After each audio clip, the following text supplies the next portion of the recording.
할렐루야. 오늘 말씀을 통해 여러분의 삶 가운데 기적이 일상이 되고 또 일상이 기적이 되는 은혜를 누리기를 주님 이름으로 축복합니다. 여러분 각자에게 임하기를 축복합니다. 오늘 말씀의 제목은 당신의 일상은 기적입니까? 라는 제목입니다. 당신의 일상은 기적입니까? 오늘 본문은 여러분들이 익히 잘 알고 있는 내용일 것입니다. 본문의 배경은 이제 여리고라고 하는 지역입니다. 예루살렘의 동쪽에 있는 여리고라고 하는 지역.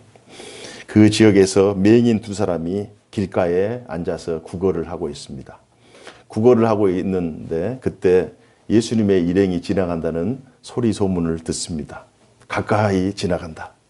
그래서 지금 이 기회를 놓치면 안 되겠다 생각해서 예수님께서 지나가는 그 소리를 듣고 그들이 예수님께 소리를 지르며 도움을 요청합니다. 이 일이 마태복음, 마가복음, 누가복음에 다 기록되어 있습니다. 굉장히 중요한 내용이기 때문에 공간복음 안에 다 기록된 내용입니다. 그런데 이 세 복음서 중에서 마가복음에만, 오늘 우리가 읽은 마태복음 말고 마가복음에만 이 소경의 실명이 거론되고 있습니다. 마가복음 10장 46절에 보면 그들이 여리고에 이르렀더니 예수께서 제자들과 허다한 무리와 함께 여리고에서 나가실 때에 디모데의 아들인 맹인 거지 디메오가 길가에 앉았다가 디모의 아들을 바디메오가 여리고에서 소경인 채 이제 그 여리고를 출입하는 그곳에서 구걸을 하고 있었다. 그래서 실명 바디메오라고 하는 실명이 본문에 기록되어 있습니다. 소경 거지 바디메오.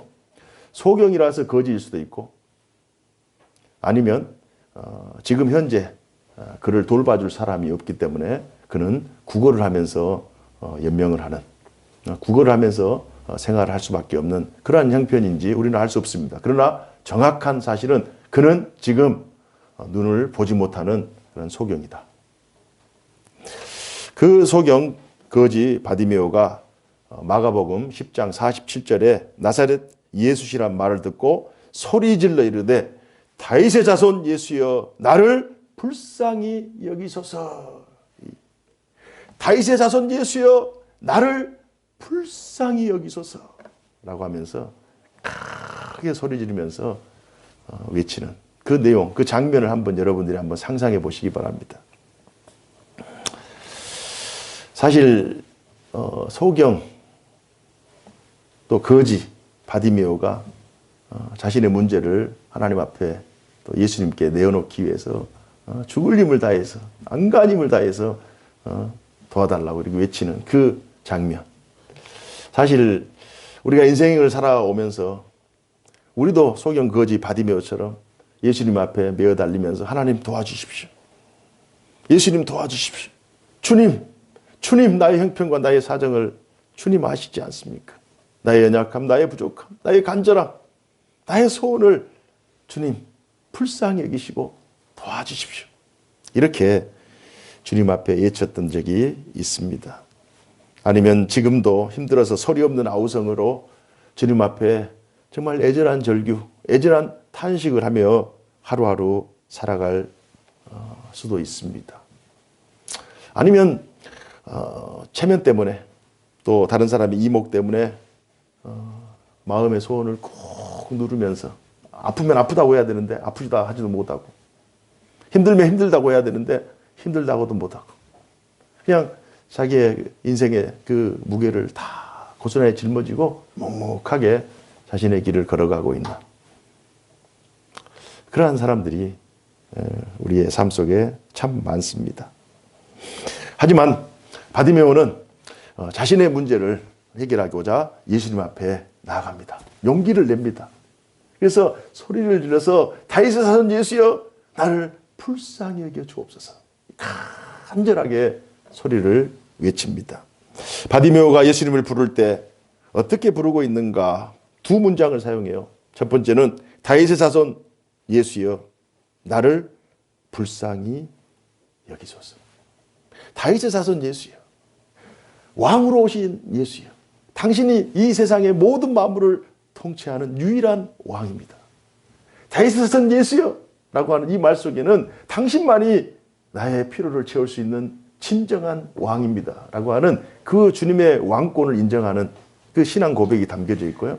예수님께서 그러면 무엇을 하여 주기를 원하느냐 하니까 두 번째, 나중에 우리가 읽어보겠습니다마는 주여 보기를 원하나이다. 주여 보기를 원하나이다. 메시아의 신적 권위를 통해서 나를 치료해 주옵소서.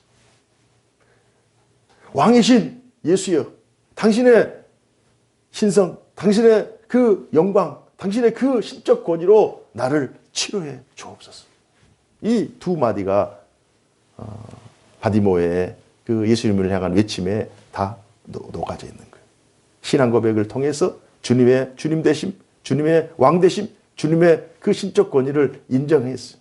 그래서 예수님께서 그의 믿음대로 내 믿음이 너를 구원한다라고 하는 그 놀라운 치료의 역사를 베풀어 주십니다.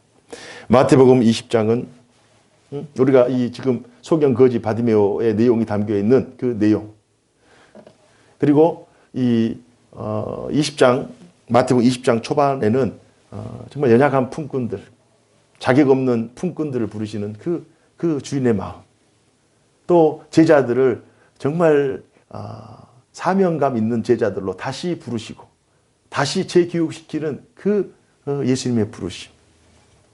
그래서 마태복음 20장은 예수님께서 다양한 사람들을 부르고 계신다는 사실에 주목할 필요가 있어요. 예수님께서 오늘도 사람을 부르셔요. 예수님께서 상처받은 사람, 가난한 사람, 연약한 사람, 병든 사람, 그 예수님의 신적 권위와 신적 능력으로 삶이 회복되기를 원하는 수많은 사람들을 오늘도 부르시고 계셔요. 여러분과 저도 주님께서 이 자리에 부르셔서 이 영광된 자리에 함께 참여하고 있는 줄로 믿습니다. 이것이 은혜요. 이것이 축복이라고 하는 거예요. 기적의 현장, 문제 해결의 현장에서 전하시는 예수님의 메시지가 있습니다. 아주 간단해요. 간단해. 아주 예수님은 우리에게 은혜를 주시는데 아주 쌈박하게 주십니다. 꼭 우리에게 필요할 때 필요하다고 외치는 그것을 예수님께서 해결해 주셔요. 우리 누가복음 18장 41절, 우리 교차해서 읽을 수 있는 본문인데요. 누가복음 18장 41절에서 43절에 보면 내게 무엇을 하여 주기를 원하느냐 이르되 주여 보기를 원하나이다. 주여 보기를 원하나이다. 예수께서 그에게 이르시되 보라 내 믿음이 너를 구원하였느니라. 내 믿음이 너를 구원했다. 내 믿음이, 믿음의 외침이, 믿음의 간청이, 믿음의 탄식이 너를 구원했다. 곧 보게 되어 하나님께 영광을 돌리며 예수를 따르니 백성이 다 이를 보고 하나님을 찬양하니라. 그래서 예수님의 기적은 은밀하게 조용하게 이렇게 심층적으로 이렇게 우리에게 주어지는 그런 세밀한 은혜일 수도 있지만, 그러나 그 은혜는, 우리에게 임한 은혜는 자기만 경험할 수 있는 그 개인적인 그 하나님 안에서 얻게 되는 그 하나님의 그 은혜는 굉장히 개인적이고 사적인 은혜일 수 있지만, 그러나 그 은혜의 증거, 그 은혜의 결과, 그 은혜의 반응은 모든 사람들이 알 수 있는 것으로 드러납니다. 그래서 우리가 은혜 받았는지 어떻게 아느냐? 자기가 얘기한다고 해서 물론 그렇게 알 수도 있겠지만, 밖으로 드러난 현상, 밖으로 드러난 삶의 모습, 변화된 삶의 모습을 통해서 너 은혜 받았구나, 너 변화됐구나, 그래서 다 알 수 있는 거예요.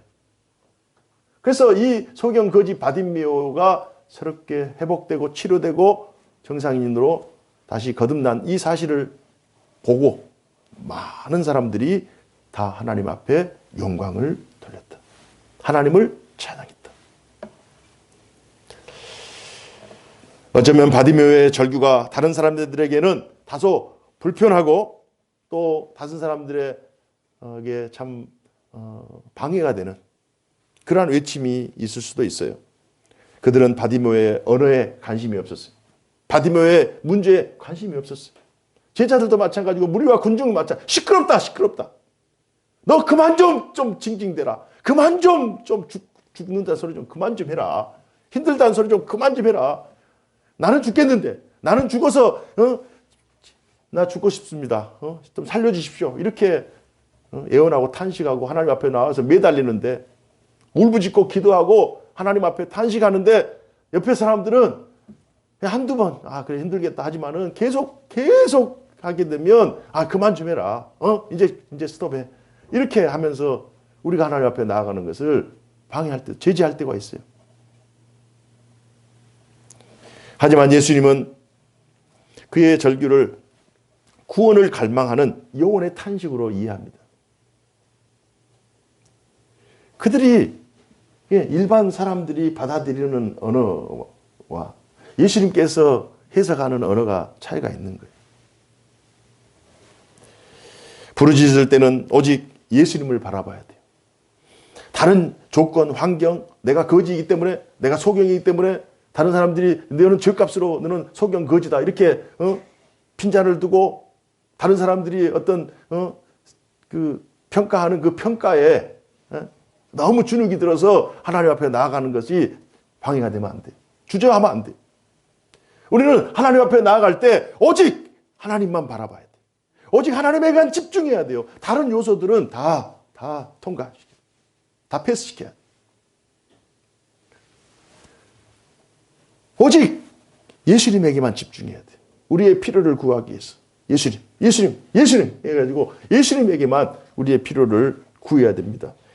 그들은 보이는 눈은 없었으나 들리는 귀와 소리칠 수 있는 입이 있었기 때문에 예수님을 부를 수 있었던 거예요.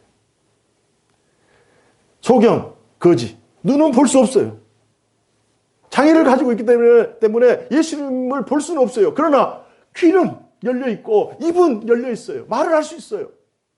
그러니까 없는 것으로 인해서 나는 이것 때문에 예수님께 못 나간다가 아니라 예수님께 나아갈 수 있는 그 근거를 가지고 할 수만 있다면 내가 할 수 있는 모든 방법을 통해서 예수님에게 나아가야 되는 거예요. 예수님에게 집중해서 우리의 필요를 구할 때는 오직 예수님에게 우리가 가지고 있는 모든 것을 동원해서 예수님에게 나아가는 것이 필요합니다. 오늘 바디메오를 통해서 우리가 발견할 수 있는 거예요. 예수님은 바디메오의 형편, 상황, 문제를 정확히 알고 계셨어요. 여리고에 또 유명한 한 사람 있잖아요. 세리 삭개오. 삭개오가 키가 작아가지고 예수님 앞에 나아가지 못해요. 군중들 때문에. 그러자 뭐가 나면 올라가가지고 예수님을 바라봅니다. 그러자 예수님께서 삭개오야 내려와라. 어떻게 내 이름을 알죠? 내가 너를 안다. 내가 너의 필요를 알고 너의 그 마음을 알고 상처를 알고 너의 그 간절한 그 기도를 안다. 이미 예수님은 우리가 구하기 전에 우리가 예수님을 찾기 전에 이미 하나님의 그 뛰어나신 경륜과 섭리 가운데 그 무한하신 지혜로 우리의 형편과 우리의 사정을 다 알고 있는 거예요. 다 알고 있어요. 예수님 모르시지 하나님 모르시지 아닙니다. 다 알고 계시죠. 그래서 예수님께 나아올 때는 모든 것을 우리가 할 수 있는 모든 방편을 다 동해서 예수님 앞에 집중하면서 나아가는 것이 중요해요. 바디메오가 다른 사람들 같으면 이렇게 그만해 소리 질러 그만 질러 그만해 예수님 불편하셔 이렇게 하면 그 자리에 주저앉았을 거예요. 그러나 나는 예수님 만나지 않고서는 내 문제가 해결되지 않는다. 나는 예수님만이 내 문제를 해결할 수 있는 유일한 왕이시고 유일한 신이시다. 나는 예수님 만나야 된다 하면서 소리 지르고 예수님 들을 때까지. 그래서 다른 사람들에게는 그 소리가 다소 불편해 보일 수도 있어요. 신앙생활 열심히 하다 보면 우리가 열심을 내면 낼수록 다른 사람들이 오히려 우리를 불편해할 수도 있어요. 그러나 그런 외부의 소리에 그런 외부의 움직임에 우리가 너무 주눅들 필요가 없다는 거예요. 예수님의 기적을 경험한 그들은 즉시 하나님께 영광을 돌리고 예수님을 따르는 제자의 삶을 살게 됩니다. 은혜 받은 자의 반응은 한마디로 변화예요. 변화. 내 속이 변화되고 영혼이 변화되고 그리고 그 변화가 밖으로 이어지는 거예요. 그래서 가장 먼저 변화되었다는 사실을 누가 먼저 알죠? 자기 자신이 알죠.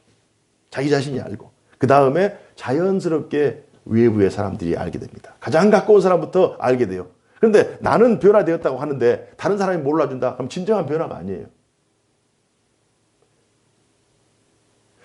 자신은 변화된지 모르겠는데 다른 사람들이 변화됐다는 것은 변화입니다.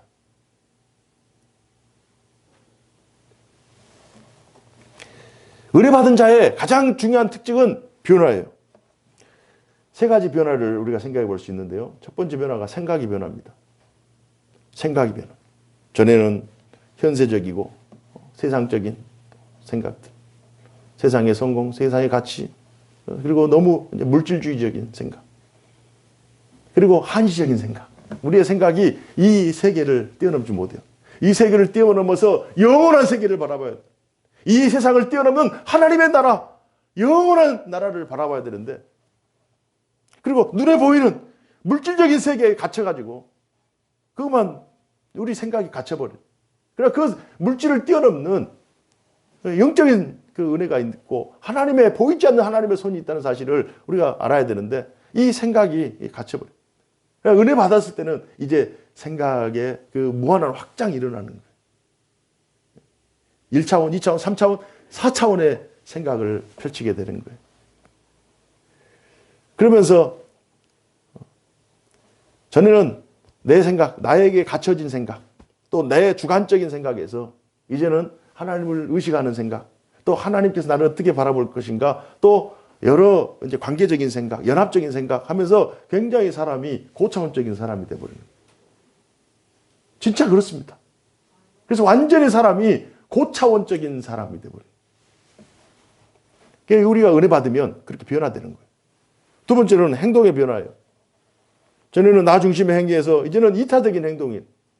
전에는 나만 위해서 살아가는 거예요. 나만 위해서. 보신하면서. 나만 생각하는 거예요. 모든 것이 다 나 중심의 행동을 하는 거예요. 그러나 이제는 은혜 받고 난 다음에는 타인 중심. 그래서 봉사하고 섬기고 사랑하고 나누고 실천하고 거룩하고 온유하고 겸손하고 섬김의 행동으로 완전히 행동이 바뀌어버려요. 생각의 변화, 행동의 변화. 그리고 세 번째 가장 두드러진 것은 말의 변화예요. 말. 전에는 부정적인 말을 하고 세속적인 말을 하고 공격적인 말을 해요. 내게 조금 해가 되면은 부정적인 말을 할 수밖에 없는 거예요. 공격적인 말을 할 수밖에 없는 거예요. 그러나 이제는 생각과 행동이 변했기 때문에 말 자체도 자기중심적인 말이 아니라 공동체를 생각하면서 전체를 생각하면서 처음과 끝을 생각하는 그런 통전적인 사고를 하게 되는 거예요. 전체적인 사고를 하게 되는 거예요. 그래서 은혜 받고 난 다음에는 긍정적인 말을 합니다. 한번 여러분 주변을 한번 살펴보세요. 긍정적인 말을 하는 사람이 주변에서 많은가? 아니면 부정적인 말을 하는 사람이 많은가? 믿음의 사람들은 긍정적인 말을 할 수밖에 없는 거예요. 합력하여 선을 이루시고 우리를 도우시고 하나님 함께 하시고 우리는 없는 것 같으나 있는 자요, 무명한 것 같으나 유명한 자요, 죽은 것 같으나 살아있는 자다 하면서 다시 하자 라고 하면서 기도하면서 하자, 말씀 보면서 하자 라고 하는 긍정적인 언어를 행하고 있는 사람들이 더 많은가? 아니면 부정적인 말을 하고 있는 사람이 많은가? 죽겠다, 안 된다, 못하겠다 이런 사람들이 많은가? 한번 생각해 보세요. 여러분들 주변에는 아마 긍정적인 언어를 하는 사람들이 많을 거예요. 이번 좀 어려워도 다음에 열심히 하면 될 거야. 지금 조금 낙심해도 하나님께서 분명히 좋은 것을 예비해 주실 거야. 야, 실패하면 실패는 성공의 어머니라고 했다. 실패하지 않고 어떻게 성공할 수 있냐? 야, 다시 한번 시작하자. 다시 한번 내가 늘 위해서 기도할게. 우리 같이 한번 해보자. 뭐 필요한 거 있니? 한번 해보자. 라고 하면서 긍정적인 언어를 하는 거예요. 너 이러니까 안 돼. 내가 하는 거 처음부터 지켜봤으니까 너 이러니까 안 돼. 이것이 아니라 야, 너 얼마나 힘들겠니? 다시 한번 해보자. 다시 한번 이겨내보자. 라고 하면서 긍정적인 언어를 하는 거예요. 그리고 그런 사람들은 은혜로운 말을 하고 사랑의 말을 하고 용서의 말을 합니다. 은혜 받은 사람들은 우리가 이미 다 용서를 받고 하나님의 사랑을 받았기 때문에 우리의 언어 자체가 완전히 달라져 버려요. 바디메오의 삶이 전에는 구걸하던 삶, 사람들의 눈치를 보던 삶이었는데 이제는 예수님을 따르는 제자의 삶을 살면서 하나님을 찬양하며 많은 사람들에게 이제 전에는 도움을 받았던 삶이 이제는 남을 돕는 삶으로 바꿔지는 거예요. 바디메오가 이렇게 변화되었다면 여러분과 저는 어떤가요? 우리는 이미 하나님의 은혜 가운데 우리도 은혜 받은 그 시점부터 인해서 우리의 삶이 완전히 변화됐어요. 여러분과 저의 쓰는 언어, 생각, 삶, 말씨 이런 것들이 완전히 바뀌어졌어요. 그래서 우리는 여러분들은 느끼지 못해도 다른 사람들 봤을 때 우리와 세상 사람들과는 어느 정도 달라요. 은혜 밖에 있는 사람들과 이미 차이가 있는 거예요. 그래서 아까 제가 말씀드렸던 것처럼 은혜를 받으면 본인이 알잖아요. 그리고 다른 사람이 알게 되잖아요. 이게 자연스러운 거예요. 그러나 본인이 모르고 다른 사람이 아는 것도 은혜 받은 거예요. 그러나 본인은 은혜 받았다고 하는데 다른 사람이 몰라주는 것은 그건 은혜 받은 것이 아닙니다. 변화는 드러날 수밖에 없는 거예요. 그래서 이미 여러분과 저의 생각과 행동과 말 이런 것들이 벌써 달라져 있는 거예요. 그렇다면 은혜는 한 번으로 끝나는가? 이게 오늘 본문이 우리에게 주는 질문입니다. 한 번으로 끝나는가? 우리가 예수님 만났을 때 한 번 은혜 받고 그 은혜를 가지고 10년, 20년, 30년 죽을 때까지 계속 그렇게 살 것인가? 살아갈 수 있는가? 저는 아니라고 생각해요. 은혜는 먹는 물과 같아요. 생수와 같아요. 늘 마셔야 됩니다. 매일매일. 매일매일의 은혜. 날마다 반복되는 하나님의 은혜. 날마다 부어주시는 하나님의 그 은혜를 날마다. 구원은 한 번 구원이에요. 그러나 그 구원 이후에 성숙과 성장은 날마다 이루어져야 되는 거예요. 출생은 한 번이에요. 그러나 성장과 성숙을 위해서 늘 은혜를 먹어야 되는 거예요. 늘 양식을 먹듯이 음식을 먹듯이 은혜를 먹고 살아야 돼요. 날마다 우리는 소경 바디메오와 같은 반응으로 살아야 됩니다. 오늘 말씀의 제목은요. 당신의 일상은 기적입니까? 제가 고민을 했어요. 여러 번 제목을 바꾸면서 결국 최종적으로 당신의 일상은 기적입니까? 우리는 이미 하나님 앞에 기적을 받고 살아가요. 우리 기적을 이미 경험했어요. 그런데 사람들은 더 큰 기적, 놀라운 기적, 우리가 생각하고 우리가 꿈꾸는 어떤 기적, 우리가 원하는 그 물질적인 어떤 기적, 우리가 원하는 어떤 세상적인 기적, 그것에만 몰두해 있는 거예요. 기적에만 몰두해 있는 거예요. 그러나 바디메오 같은 경우는 어떤 게 기적이었냐? 우리가 누리고 있는 일상, 우리는 다 보고 있잖아요. 바디메오에게는 보는 것이 기적인 거예요. 우리 코로나 이 시기에 우리가 자유롭게 활동하지 못했다는 거예요. 그러면 전에 있던 그 일상이 하나님의 은혜였다는 거예요. 당신의 일상은 기적입니까? 우리의 일상이 기적이라고 고백해야 돼요. 이렇게 매주일마다 하나님 앞에 나와서 예배드리고 우리가 건강하지 않거나 우리에게 문제가 있거나 우리가 어떤 사고, 사건을 당했다면 여러분들이 어떻게 이 자리에 나올 수 있었겠어요?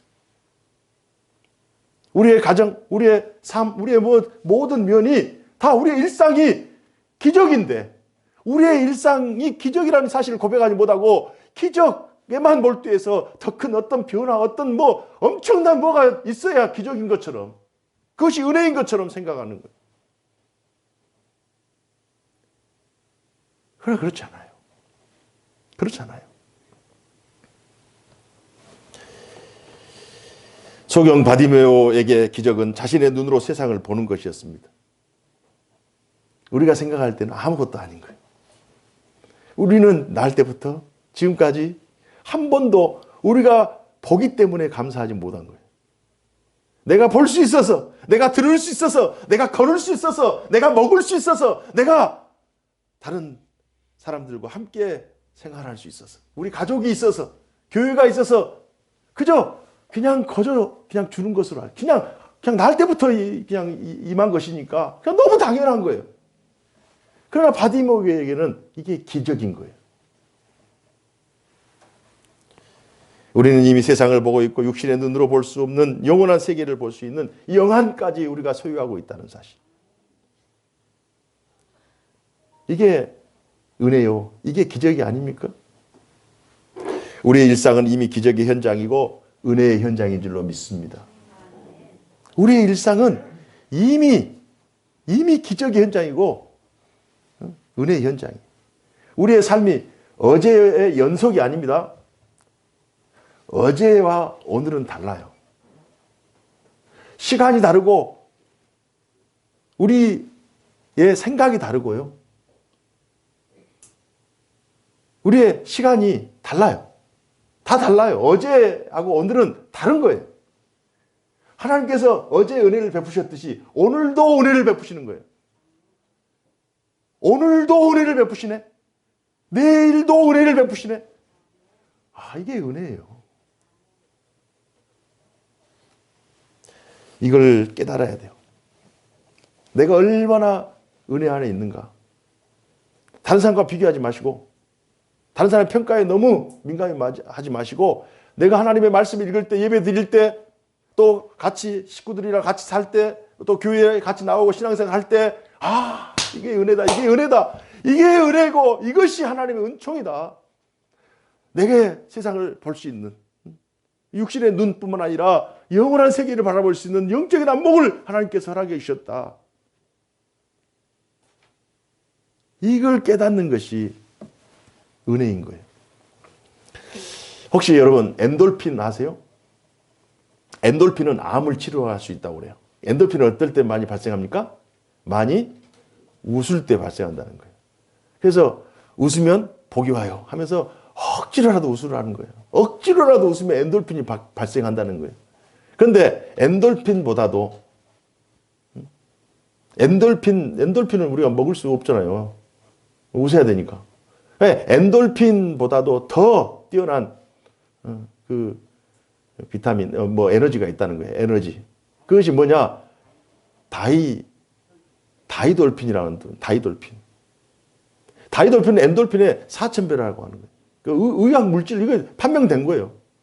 4,000배. 4,000배라고 하는 이것은 우리가 먹어서 어떤 일상에서 얻을 수 없는 거예요. 그런데 유일하게 얻을 수 있는 그 때가 어느 때냐면 어떤 것을 깨달았을 때. 그래서 이 다이돌핀이 가장 많이 생성되는 사람들이 이제 성직자 혹은 지휘자 이런 사람들이라는 거예요. 늘 무엇인가를 깨닫는. 저는 신자들도 똑같다고 생각합니다. 은혜를 깨닫는 거예요. 일상을 살면서 이것이구나. 이런 뜻이 있었구나. 이런 말씀이구나. 이것을 이렇게 해석하니 이런 결과가 나오는구나 라고 하면서 늘 새로운 깨달음. 그래서 이것을 영감 호르몬, 감동 호르몬이라고 해요. 다이돌핀. 감동 호르몬이에요. 감동 호르몬. 하나님의 말씀을 듣고 그 말씀을 깨닫는 거예요.